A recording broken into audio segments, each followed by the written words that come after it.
Olá, mamães! Nós já conversamos sobre o Baby Blues e agora nós vamos falar de um assunto um pouquinho mais sério, que é a depressão pós-parto. Relembrando um pouquinho, né, o Baby Blues, ele trata daquela tristeza, daquela melancolia que a mamãe tem e que vai da primeira semana até 15 dias, pode durar até 15 dias, e que é uma questão fisiológica, ou seja, não precisa ter nenhuma intervenção para que ela passe, porque vai passar normalmente. Se não passar e a coisa começar a piorar e essa tristeza começar mais forte e o choro vier mais intensamente, a gente já tem que pensar num quadro de depressão pós-parto. A depressão pós-parto, ela tem uma diferença em relação ao blues, e eu acho que é importante salientar isso até para a mamãe e para a família poder ajudar na identificação, é que a depressão pós-parto, ela vem com uma questão muito importante e muito forte, que ela tira a vitalidade dessa mãe. E o que quer dizer isso? Ela perde o ânimo, perde a vontade, não só de cuidar do seu bebê, mas de fazer qualquer atividade.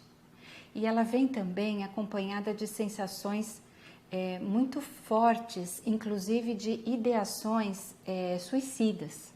Ela pode vir acompanhada por essas ideações, o que é uma coisa já para se procurar uma ajuda.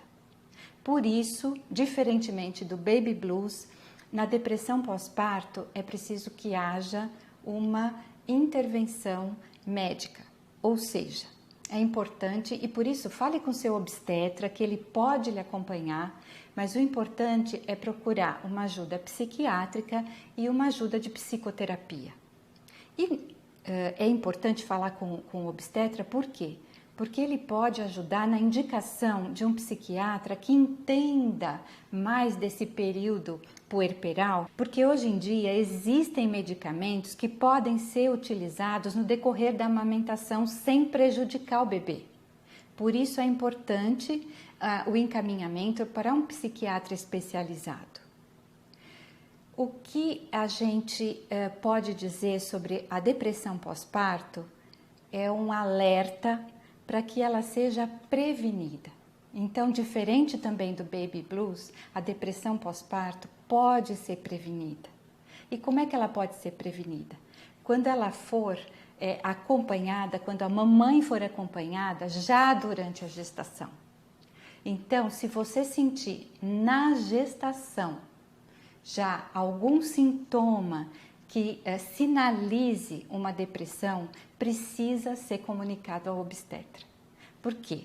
As estatísticas dizem que 60% das mães que têm depressão pós-parto severa já tinham sintomas de depressão durante a gestação ou até mesmo antes dela. E eu não estou falando só de depressão, pode ser também qualquer outro transtorno como síndrome do pânico, ou qualquer outro transtorno psíquico na gestante ou na família que possa sinalizar uma predisposição. Outro fator que a gente percebe e as pesquisas indicam como importante e que podem sinalizar uma depressão pós-parto é se a gestante romantizou demais essa fase e quando ela se vê frente a frente com o seu bebê real e não com aquele bebê idealizado, com a maternidade real e não com a maternidade idealizada, com a amamentação real, com os problemas que ocorrem nessa fase, com a intensidade e o turbilhão de emoções, ela se frustra.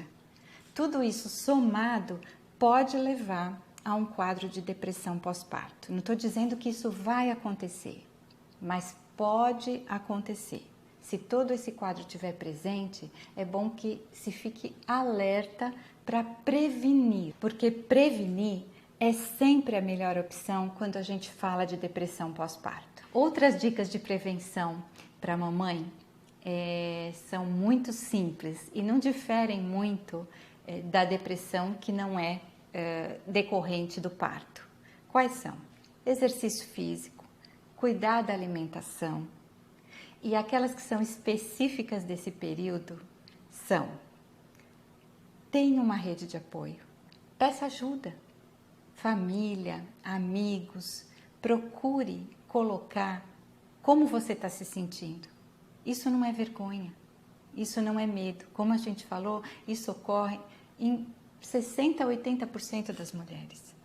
E a depressão pós-parto tem ocorrido em 10% a 15% das mulheres, das mamães. E isso é um número muito considerável. Imagine como esse número é grande. Então, peça ajuda. Peça para a família, peça para as avós, para as amigas. Fale como você está se sentindo, fale com seu obstetra, até com o pediatra do seu filho. Porque todos eles vão poder te ajudar nesse momento. E agora eu queria ter uma fala exclusiva para os papais. Papais ou quem exerce a função paterna. Esse é um momento em que a mãe vai precisar muito do seu apoio incondicional e da sua aceitação.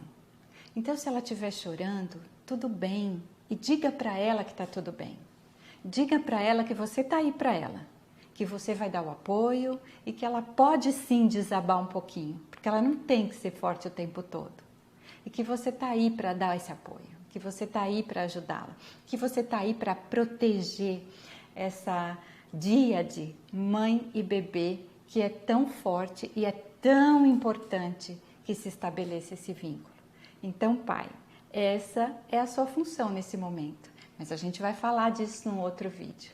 E para a família, um recadinho especial também, porque a gente sabe que a família quer ajudar, que a família quer estar presente, que a família quer participar, mas será que qualquer coisa que a família fizer naquele momento ajuda? O apoio da família nesse momento é para a mamãe e não para o bebê. É a mamãe que está precisando desse apoio. É a mamãe que está invisível nesse momento, porque todos os olhares são para o bebê. E esse apoio, como é que tem que ser? Ele tem que ser dado respeitando as decisões dessa mãe, que ela está descobrindo a forma de exercer a maternagem dela. Como é que ela quer maternar? É um direito que ela tem. Então, respeitando as decisões dela. Quer dar um palpite, vovó? Quer dar um conselho? Dá se a mamãe pedir. Mas se ela não pedir, melhor deixar que ela faça do jeito dela, porque ela tem esse direito. Ela tem o direito de acertar, de errar, até descobrir qual é o jeito que ela quer maternar. O bebê é muito receptivo a isso. Ele aceita isso. Ele está formando ali, ele está reconhecendo aquela mãe, agora do lado de fora. E da mesma forma, a mãe está reconhecendo o seu bebê. Então, essa é a relação mais importante desse momento. E o vínculo que é formado aí, ele vai ser útil para toda a vida. Ele tem que ser um vínculo seguro, um vínculo forte, um vínculo firme. Então, cabe à família proteger essa díade, proteger essa relação mãe e bebê e deixar que essa relação mãe e bebê se estabeleça da forma mais tranquila possível. Mais uma coisa só para a gente terminar é o seguinte: mamãe, diante da impossibilidade de você ter o apoio da sua família nesse momento para tratar de questões emocionais, hoje em dia existem redes de apoio virtuais, então tem blogs, tem sites, grupos de mães que falam só sobre esses temas e que podem, nesse momento, ajudar muito e trazer muito conforto, porque você vai perceber que todas estão passando pelo mesmo processo, sentem as mesmas coisas, têm as mesmas dúvidas e inseguranças, e isso pode te ajudar muito ou te acalmar muito para você passar por essa fase do puerpério. E para a gente terminar, eu queria só lembrar, porque eu já disse para vocês, mas reforçar, que toda paleta de emoções cabe no puerpério. Então, mamãe, aproveita esta fase, mergulha nela emocionalmente, se permita vivê-la com intensidade, porque você vai sair dela fortalecida.